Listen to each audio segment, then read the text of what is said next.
You're all welcome to today's deep news analysis. This is not noise. This is not rumor. This is serious Nigeria. If you care about power, money, and justice, stay with me till the end. Because what is happening now is shaking the system. Please, subscribe to this channel. Turn on the notification bell, so you don't miss real stories that matter to Nigerians. Now let's go straight in. Former Attorney General of the Federation, Abubakar Malami, is back in trouble. Just hours after leaving Kuje Prison. After completing his bail conditions, the DSS rearrested him. Not days later. Not weeks later. Immediately. That alone tells you something is wrong. This is not a small issue. This is not normal. In Nigeria, once bail conditions are met, the expectation is clear. You leave custody. You go home. You prepare your defense. But this case did not follow that path. The moment Malami stepped out, security closed in again. Quiet. Fast. Direct. No drama. Just action. That speed matters. It sends a message that this case has grown beyond what the public first heard. It suggests that new facts may have surfaced. It suggests that pressure is building from inside the system itself. When agencies move like this, it means files are open, lines are active, and decisions are already forming. And then, a powerful voice enters the story. Abdulrasheed Maina, former chairman of the Pension Reform Task Team, speaks. This is not a random comment. This is not a blog post. This is a man who once sat inside the same system. A man who understands how money moves, how papers are signed, and how funds disappear without noise. What he says changes the weight of the case. He claims Malami allegedly moved and stole huge funds. Not small sums. Not errors. Huge funds. Maina does not stop there. He says something that should worry everyone. What the government has seen so far is not even 1/4. That sentence alone is heavy. Because it means what investigators know now is only a part. It means the numbers people are whispering may be far from the full picture. It means the real story may still be hidden behind accounts, names, and long paper trails. Think about that carefully. Not half. Not close. Not even 1/4. Maina goes further to explain his role and skill. He says his specialty is fund recovery. He says he traces money wherever it goes. This is important. Because money does not vanish by magic. It moves through banks. It passes through firms. It hides behind companies. It crosses borders. And according to him, every movement leaves a mark. A trace. A link. If this claim is true, then this case is no longer just about arrest or detention. It becomes a long process. A deep search. One that can reach far beyond Nigeria. And that raises serious questions. How long has this been going on? Who knew? Who signed what? Who looked away? Malami was not a small figure. He was the chief law officer of the country. His office touched security cases, court matters, and sensitive decisions. That position carries power. It also carries trust. When someone from that level faces allegations like this, the system feels it. That is why the rearrest matters. It is not just about Malami. It is about what his case can expose. The DSS does not move without reason. They do not act on rumors alone. Their actions suggest that what they are seeing is serious enough to demand control and caution. When money, law, and power meet in one case, every step becomes careful and firm. This moment also tests the government. People are watching to see if this will be handled quietly or fully. Nigerians have seen cases start strong and fade later. They have seen loud arrests end in silence. Trust is fragile. That is why the next steps will define the tone. If the claims are true, then recovery will not be easy. Funds hidden for years do not return in days. It takes time. It takes focus. And it takes political will. Maina's statement adds pressure. Once such words are said in public, they cannot be taken back. They raise expectations. They raise fear in some circles. and they raise hope in others. For now, one thing is clear. Malami's problem is no longer just legal. It is political. It is financial. And it is personal. This case has moved from rumor to action. From whispers to force. From one arrest to another. And Nigeria has only seen the beginning. Because if what has been found is truly not even 1/4, then the rest of the story is still coming. While Malami's case continues to dominate attention, another fire is quietly burning across Nigeria. This one is just as serious, but it is about power, security, and unrest. President Bola Ahmed Tinubu recently held an urgent meeting with the service chiefs. On the surface, it looks like a normal security briefing. But the timing is everything. The meeting comes immediately after protests by the Indigenous People of Biafra, Ipob. And these were not ordinary protests. They were fueled by one very powerful issue, the life sentence of Nnamdi Kanu. Remember this clearly. On November 20th, Nnamdi Kanu was sentenced to life imprisonment. That decision alone shook the southeast. But what followed made it worse. He was moved from detention to Sokoto Prison, far from his base, far from his supporters. That transfer did not just happen. It was calculated, precise, and heavy with consequences. The Ipob protests were immediate. Anger, frustration, and fear swept through communities. The message was clear. They were not willing to accept what they see as injustice quietly. They wanted their voices heard, and they wanted attention. The government noticed. The security apparatus noticed.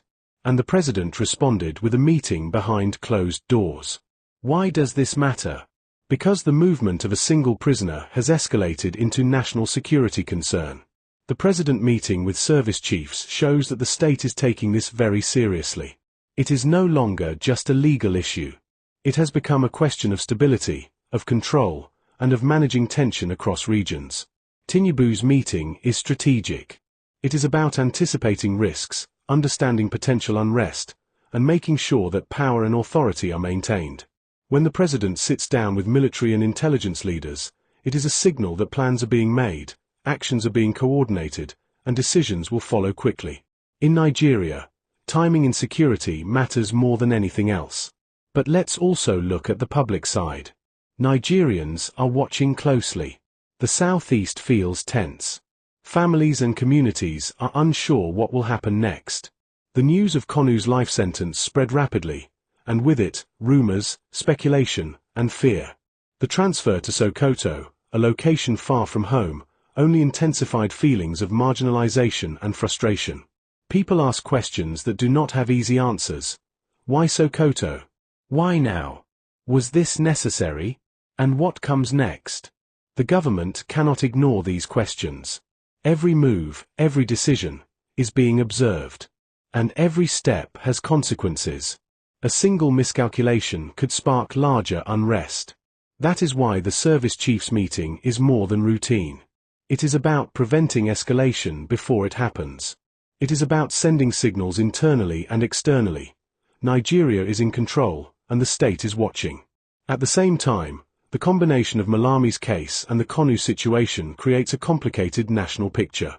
On one hand, you have allegations of stolen funds reaching billions of naira, arrests being made, and political figures under scrutiny. On the other hand, you have civil unrest brewing over what people see as unfair justice. The government is balancing both.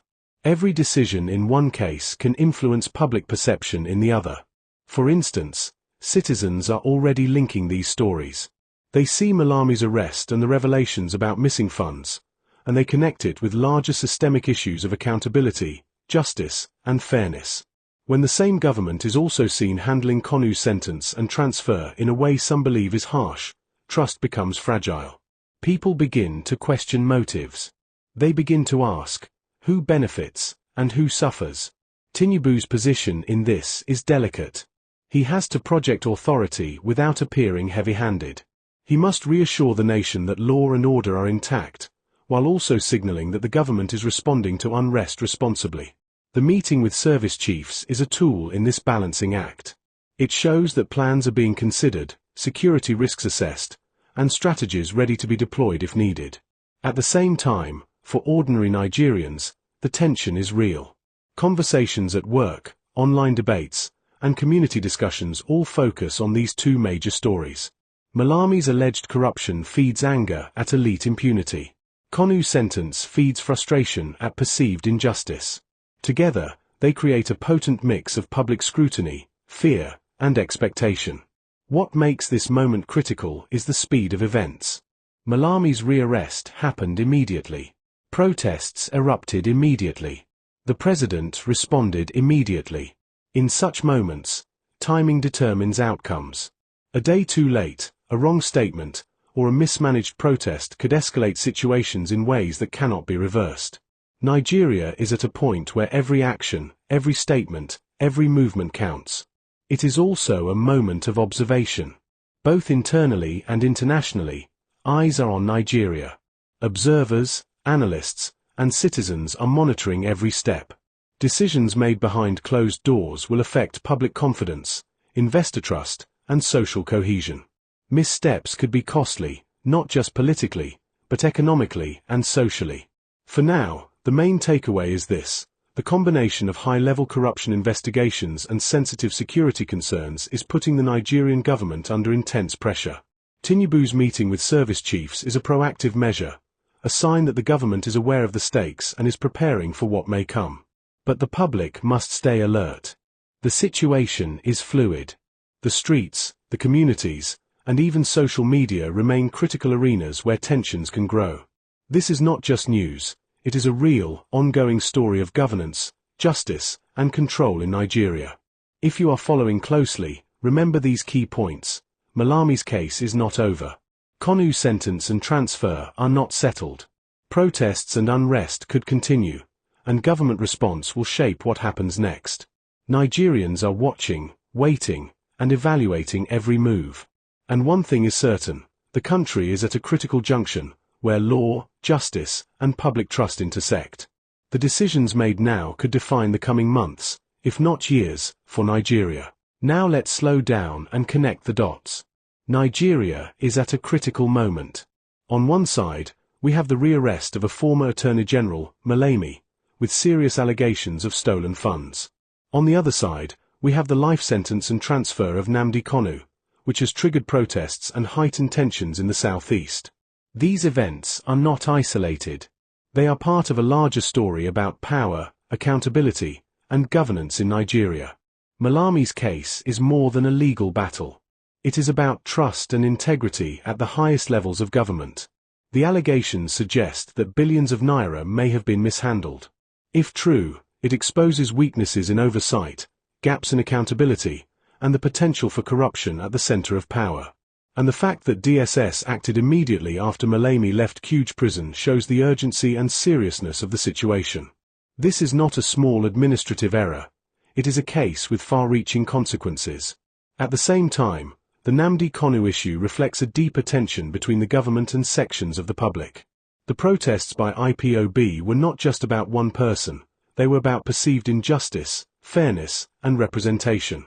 The life sentence and the transfer to Sokoto Prison, away from Kanu's base, were seen by many as heavy-handed moves. That perception has fueled distrust and frustration among communities, and the government's response is now being closely watched. What makes this moment critical is the intersection of both crises. The government is facing pressure from multiple sides. Citizens want justice, transparency, and accountability. Supporters of Ipob want fairness for their leader and security in their region. Meanwhile, the international community and investors are watching closely, evaluating the stability of the country. Every decision, every action, and every statement matters. For President Tinubu, this is a delicate balance. He must project authority while also showing that the government respects law and fairness. He must manage security risks without inflaming tensions further. And he must ensure that the system appears credible while addressing the serious allegations in Malami's case. One misstep could escalate unrest or deepen distrust in the system. This is why the actions of the service chiefs, DSS, and other agencies are significant. Their moves are not just procedural, they are strategic, designed to prevent escalation and maintain control. But Nigerians are watching. Every arrest, every meeting, and every policy is interpreted in real time. The public sees connections between Malami's rearrest and Kanu's transfer. People ask whether the government is acting in the best interest of the nation or following hidden agendas. The truth is, the system is under pressure. Malami's case could reveal networks of influence and corruption that reach far beyond him. Kanu's case could spark renewed tensions if not handled carefully. Together, these stories are testing the strength of institutions, the credibility of leaders, and the patience of citizens. And while all of this is happening, the Nigerian people remain at the center. They are not passive observers. Social media amplifies their voices. Communities react, discuss, and demand answers. Public opinion now carries real weight. Leaders must navigate these pressures carefully because mismanagement could have consequences that last years. So, what can Nigerians take from this moment? First, stay informed. Don't rely solely on rumors or social media speculation. Watch how the government handles both Malami's case and the Kanu situation. Second, pay attention to timing. Every step, every statement, and every decision carries significance. Third, understand the broader picture. These events are about more than individuals. They are about the state of governance, justice, and public trust in Nigeria. At the heart of this, there is a lesson about power and accountability. Leaders must act responsibly. Institutions must function properly, and citizens must remain vigilant. When these elements are in balance, the nation strengthens. When they are not, crises arise, tensions escalate, and trust erodes. Right now, Nigeria is in that moment of tension. The system is being tested. The public is observing. And the outcomes of these cases could define the next chapter for the nation, politically, socially, and economically. This is why paying attention matters. Not just for the headlines. Not just for commentary. But because these events affect governance, security, and trust in the country. They are signals of what is possible if corruption, injustice, and unrest are not addressed properly. In the coming weeks, more revelations are likely. More actions will follow. And Nigerians must stay alert, ask questions, and demand transparency. Because the country is at a crossroads where every move counts, every decision matters, and every story impacts the future. This is not speculation. This is reality. Stay informed. Stay critical. And stay aware.